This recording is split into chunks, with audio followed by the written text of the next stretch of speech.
It's 4 million years ago, and there's a fig tree dropping overripe fruit onto the forest floor.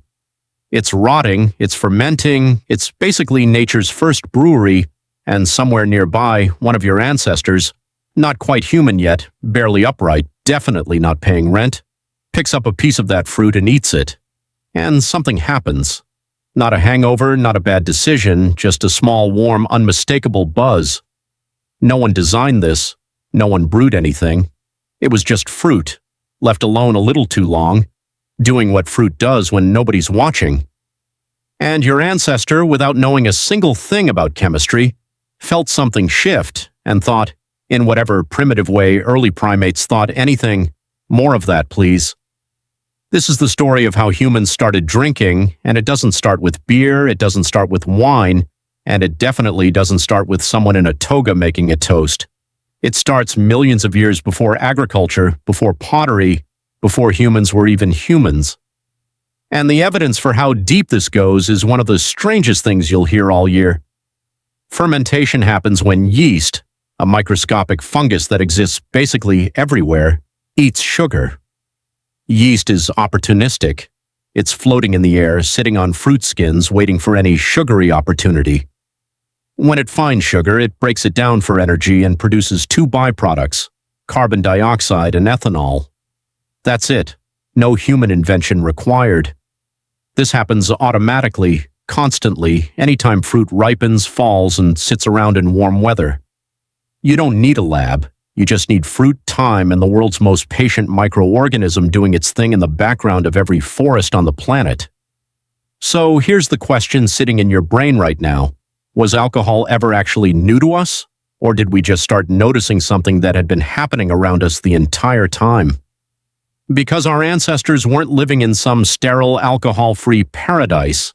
They were living inside an environment soaked in naturally fermenting fruit, whether they wanted it or not. This brings us to one of the most genuinely fascinating ideas in evolutionary biology, the drunken monkey hypothesis. Proposed by biologist Robert Dudley, the theory goes like this. Millions of years ago, our primate ancestors relied heavily on ripe fallen fruit as a major food source. And fruit that's been sitting on the forest floor for a day or two often contains trace amounts of naturally produced ethanol from wild fermentation. Primates weren't seeking alcohol on purpose. They were just eating fruit and accidentally, repeatedly, ingesting trace amounts of alcohol along with it. Over millions of years, evolution adapted.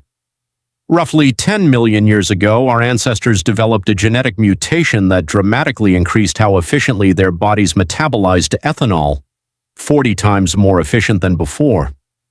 That's not a coincidence. That's evolution rewarding the ancestors who could handle a little alcohol in their diet without it slowing them down, because ripe, slightly fermented fruit was often the most calorie-dense, most reliable food source available. The ones who could process it best got more calories, more energy, more offspring. The ones who couldn't got left behind. In other words, your ability to tolerate alcohol at all might be a 10-million-year-old survival adaptation, not a modern habit. Now think about what that means. Long before wine, before beer, before anyone fermented anything on purpose, our bodies were already being shaped by alcohol. We didn't invent the relationship, we inherited it. Let's fast forward past 10 million years of primates snacking on slightly boozy fruit to actual humans, actual intention, actual brewing. Because at some point someone stopped waiting for fruit to ferment by accident and started making it happen on purpose. The oldest chemical evidence of intentionally fermented beverages comes from Jiahu, a Neolithic village in China, dating to around 7000 BC. Archaeologists found pottery jars containing residue of a fermented drink made from rice, honey, and fruit, essentially a primitive grog, brewed roughly 9,000 years ago. This wasn't an accident happening in a bowl someone forgot about.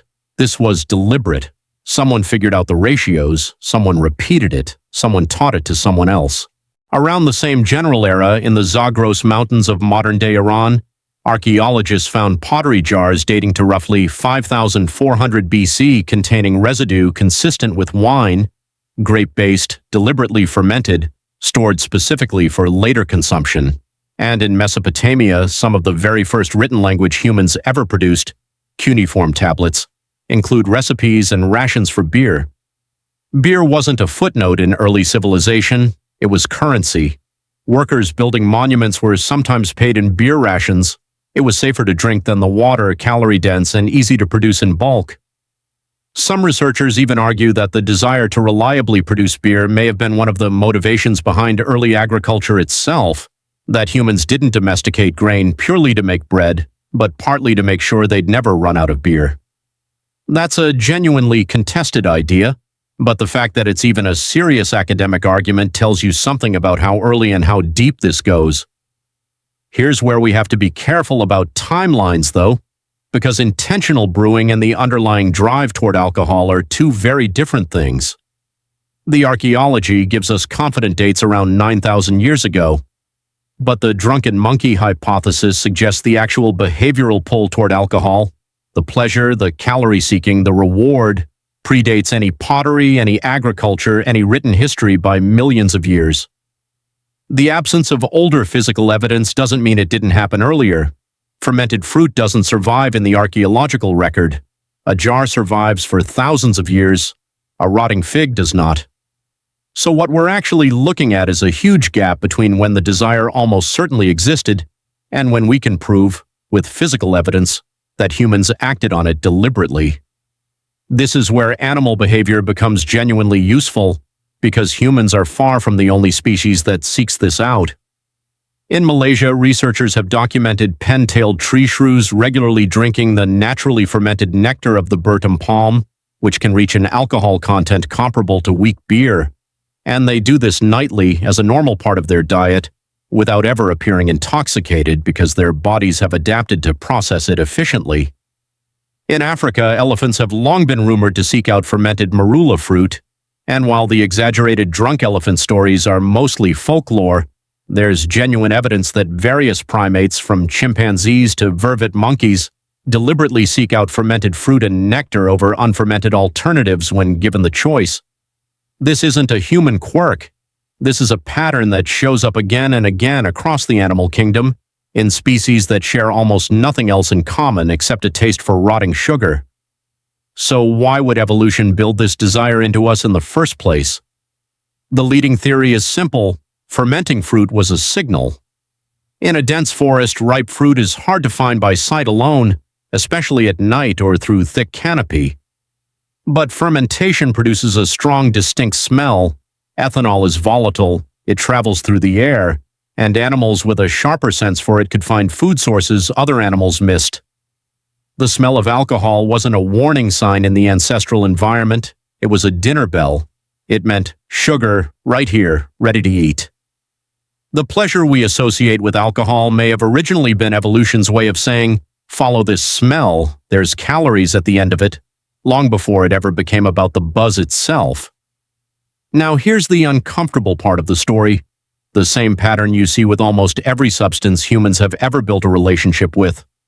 What starts as a beneficial evolutionary signal or a controlled ritual practice eventually gets industrialized, and industrialization changes everything.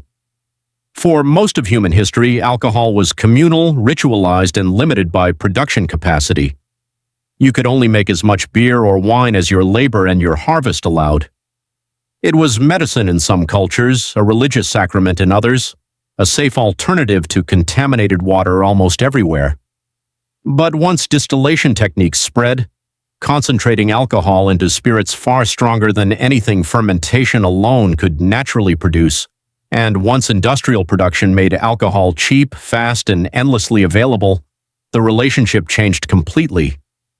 The same molecule that once signaled ripe fruit nearby in a forest 1,000,000 years ago became something you can buy in bulk, at any hour, in nearly unlimited quantities, completely disconnected from the scarcity that shaped our evolutionary relationship with it in the first place. Our bodies still respond to it the way they did when finding it meant you'd struck a rare caloric jackpot. Our environment no longer makes it rare at all. So when did humans start drinking? The honest answer is that intentional brewing goes back roughly 9,000 years, and we have the pottery to prove it. But the underlying pull, the pleasure, The instinct to seek out fermented sugar likely goes back millions of years, tangled up in our evolutionary history as fruit-eating primates navigating a forest that was fermenting all around them all the time, with or without our permission. And we didn't